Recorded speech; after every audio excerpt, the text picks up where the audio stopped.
Bonsoir tout le monde, comment vous allez? J'espère que tout le monde va bien. De mon côté, je vais super bien.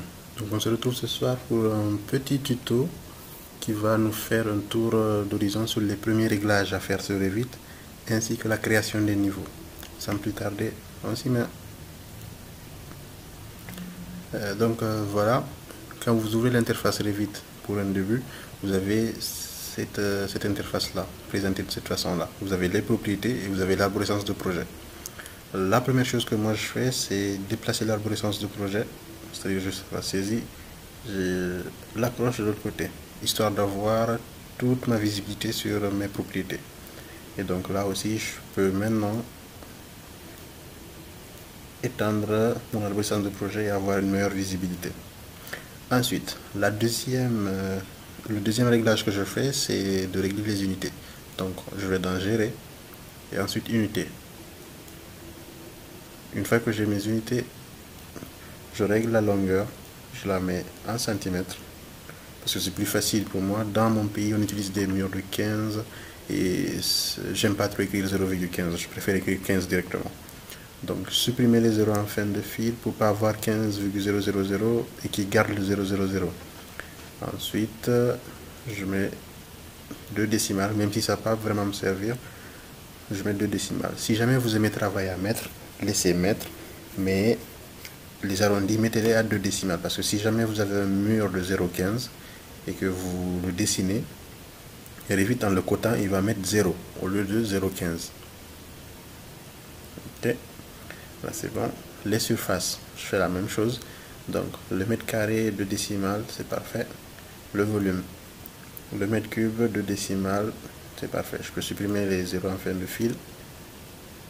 Et là aussi, une surface, supprimer les zéros en fin de fil. Donc c'est bon, pour les unités, il n'y a plus rien à faire. A noter que au niveau des unités là, j'aurais pu y accéder en mettant la touche UN sur mon clavier.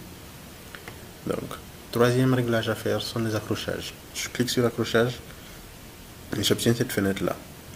Ici, par défaut, vous n'avez pas le 0,01. Par défaut, vous avez il s'arrête à 0,05. Donc le pas minimum est 0,05.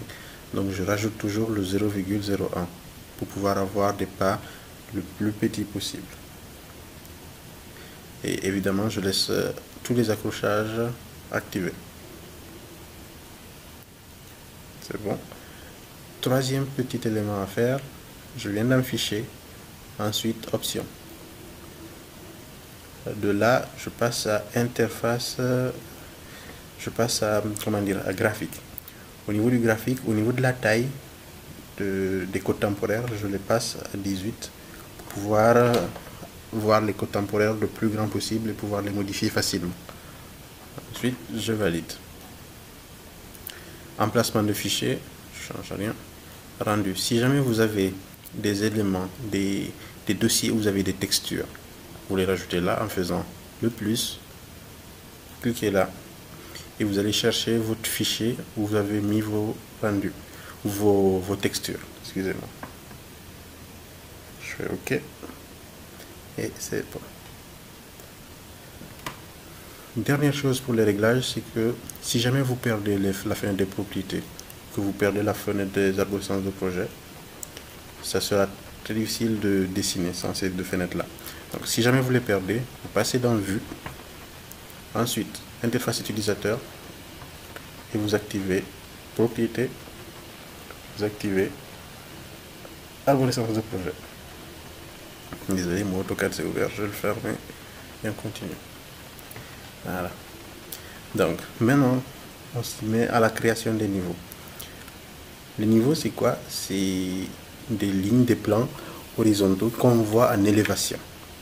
Ici je suis dans un plan d'étage niveau 0, donc je vois ces éléments là. Ces éléments là constituent les vues de façade que je possède. L'élévation est qui est là, l'élévation nord qui est là, l'ouest qui est là et l'élévation sud qui est ici.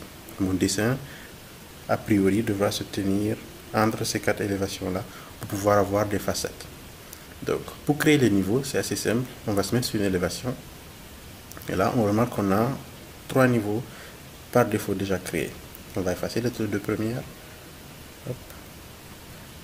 Donc on les sélectionne, on clique sur le bouton supprimer et on valide. Ok. Il ne reste plus qu'un seul niveau.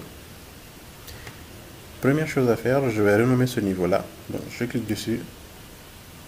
J'ai le choix, soit je le renomme là, niveau 0, je clique sur le nom et je l'appelle 00 RDC. RDC. Voulez-vous renommer la vie correspondante? Donc je clique sur oui.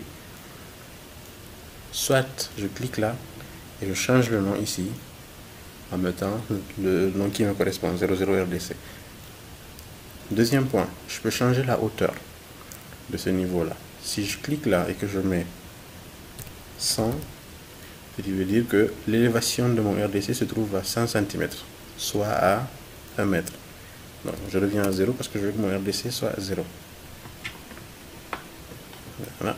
Autre chose à savoir, c'est que si je clique sur le niveau, ce petit carré là est coché, donc le texte apparaît là. Si je viens par là et que je clique là, le texte apparaîtra aussi ici. Ce petit boîtier carré valide l'apparition ou la disparition du texte. Le petit zigzag qui se trouve là, si jamais j'ai deux niveaux qui sont très proches et que je clique sur ça, ça me permet de déplacer le texte du niveau.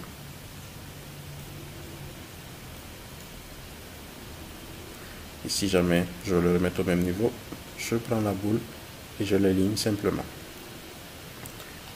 Mettons-nous donc à la création d'un autre niveau. Pour ce faire, on va aller dans Architecture. Hop, je vais d'abord fermer mon AutoCAD, désolé. Pour ce faire, on va donc aller dans Architecture. Et tout à droite, nous avons Niveau et quadrillage. Donc, on va prendre l'outil Niveau. Et on va s'approcher du bord du niveau là. On se rend compte que plus on s'approche, plus il y a une cotation temporaire qui s'affiche. Cette cotation temporaire là, on voit qu'elle est assez grande, elle est à 780. Et la taille, elle est assez grande. Tout à l'heure, nous avons changé la taille des cotations temporaires, nous sommes arrivés à 18. Si vous ne mettez pas 18, si vous mettez à 10, vous allez avoir une cotation minime, très petite, qui sera difficile à lire ou difficile à modifier. Donc, première façon pour faire un niveau, je m'approche du bord de mon niveau là et j'écris la hauteur déjà directement sur mon clavier. Donc 300 parce que je vais être à 3 mètres et je clique. Ce niveau sera bloqué à la hauteur 3 mètres. Donc je l'approche là et je valide.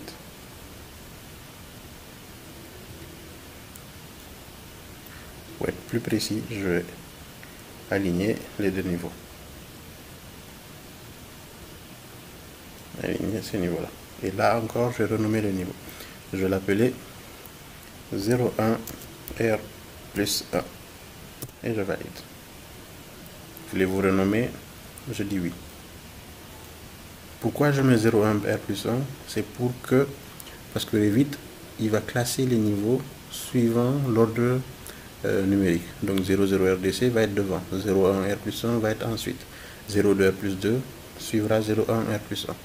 Si jamais je gardais juste les lettres, il va nommer par ordre alphabétique.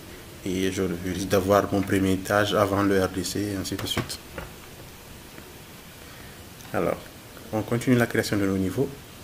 Donc, architecture et niveau. Cette fois-ci, je vais pas fixer une hauteur. Je vais juste tracer un niveau quelconque quelque part. Et là, maintenant, je vais ajuster sa hauteur en cliquant là et en mettant 600. Et le nom 02 R plus 2. Et je valide. Ceci est la deuxième méthode pour créer le niveau. On va créer un dernier niveau en cliquant sur l'outil niveau. Cette fois-ci, au lieu d'utiliser l'outil ligne qui est là, c'est-à-dire au lieu de tracer une ligne, on va utiliser l'outil choisir des lignes. Choisir des lignes, c'est quoi? C'est choisir des lignes, comme son nom le dit. Donc je vais cliquer dessus. Et ici, j'ai un décalage. Je veux un décalage de 300 pour mon niveau. Donc, je mets là 300. Le décalage est activé. Donc, si je m'approche là, on voit qu'il y a un trait bleu qui se dessine virtuellement au-dessus de mon niveau R+2. Et ce trait bleu là se retrouve à 300 mètres du décalage que j'ai mis. C'est le décalage que j'ai mis. Donc, je clique, il dessine un niveau, je reclique, il dessine un autre niveau, je reclique.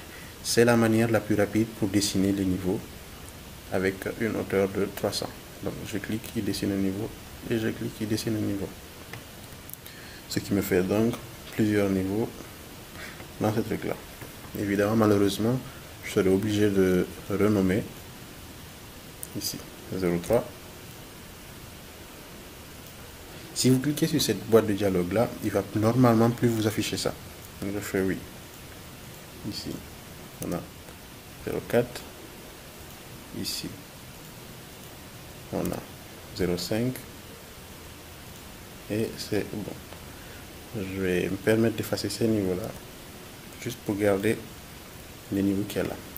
À noter que une fois que je crée les niveaux, automatiquement, il se crée aussi ici en plan de tâche et en plan de plafond.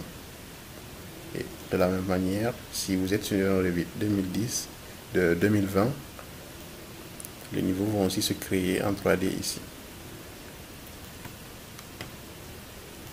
Donc, que reste-t-il à apprendre sur les niveaux? Plus grand chose, à part que si je veux déplacer un niveau, il y a une autre manière de le faire. Je peux cliquer sur un niveau et là j'ai une cotation qui apparaît. Cette cotation là est à 300. Je n'ai pas à venir mettre 1500, 1600 là.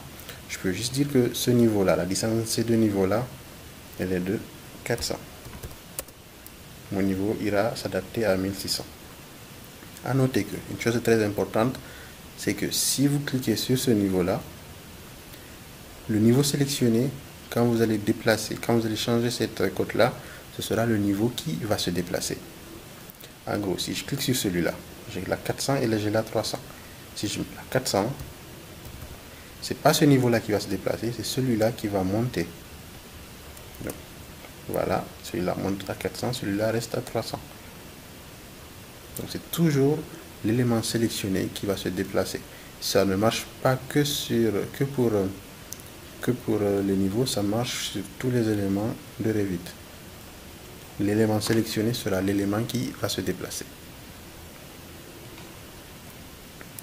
Donc ceci va conclure notre petite formation sur la création des niveaux et les premiers petits réglages avant de commencer un projet sur Revit. Merci d'avoir suivi. Bonne soirée.